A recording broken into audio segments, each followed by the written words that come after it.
Welcome to Wow Wednesdays. Wow woman, woman of worth, you are worth it. Your worth is far above rubies. Our case study is Bathsheba, a woman who did not prevent a God-fearing man from insulting his God.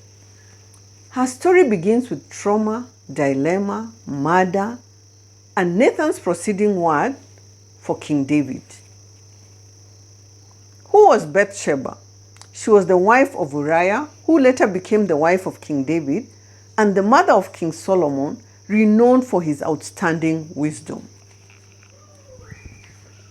What was the meaning of her name? The seventh daughter, or the daughter of an oath. What was her character like? Her stunning beauty made her a victim to a king's desire. We are unable to discern her true character. She seems to have found courage to endure tragedy, winning the king's confidence and eventually securing the kingdom for her son Solomon. What was her sorrow? To have been molested by a man after God's own heart, and the same man murdered her husband Uriah.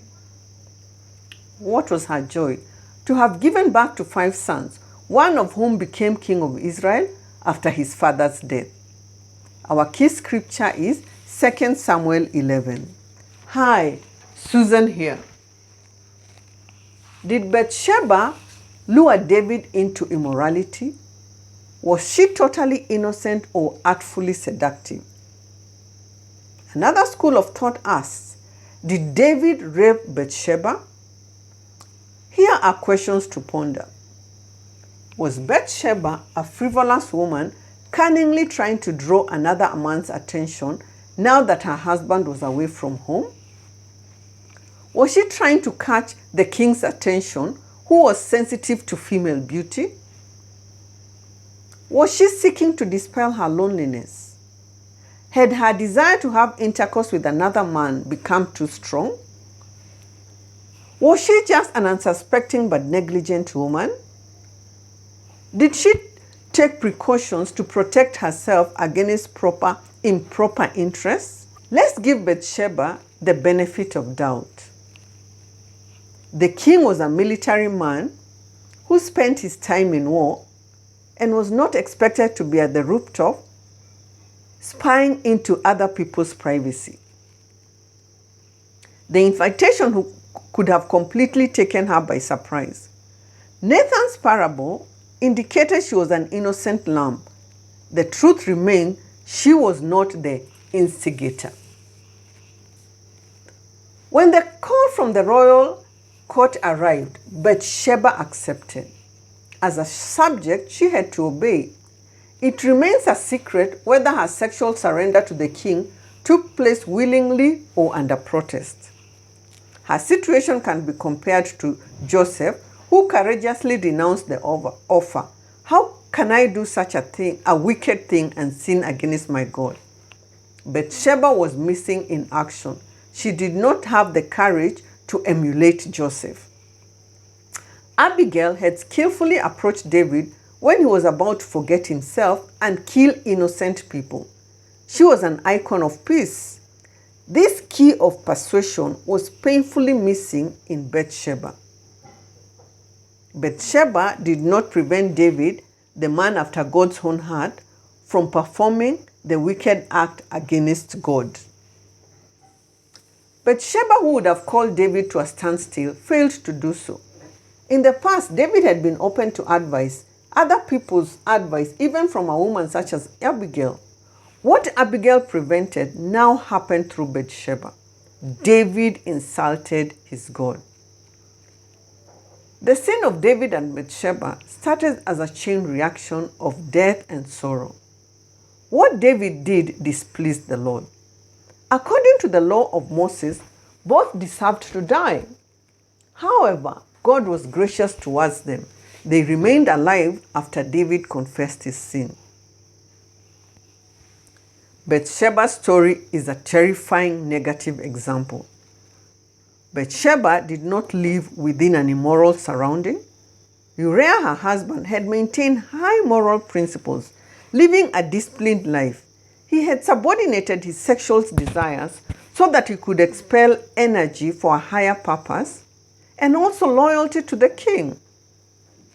Bathsheba illustrates that a woman needs to maintain a clear perspective of God's holiness.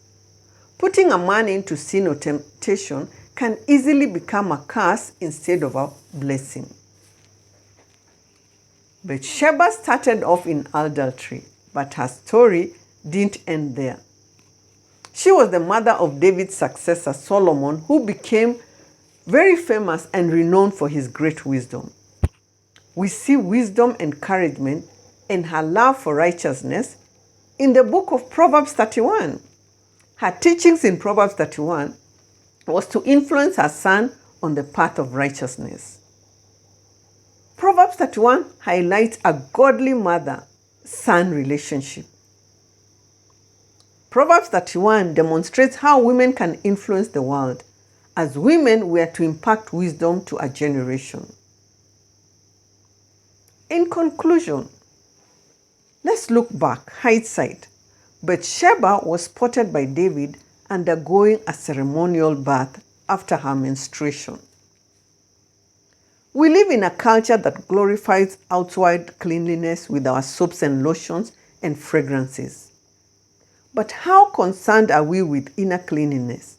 Do we have clean hands, but spirits filthy with hate and malice? Do we have a soft, clean, shaven body, but hearts hardened to the hearts of others? Do we have clean, blemish-free faces that seldom smile? Outward cleanliness is available if accompanied by inward cleanliness. Let's be warned. What started as David's negligence of duty towards his army developed into deceitful lust even after she was told that Bathsheba was married. It finally escalated into murder. Ponder this.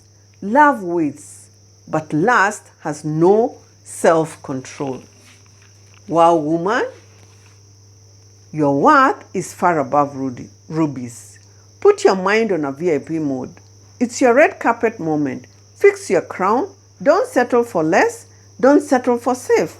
Get up, get over it, and walk worthy. Remember, your purpose is your superpower.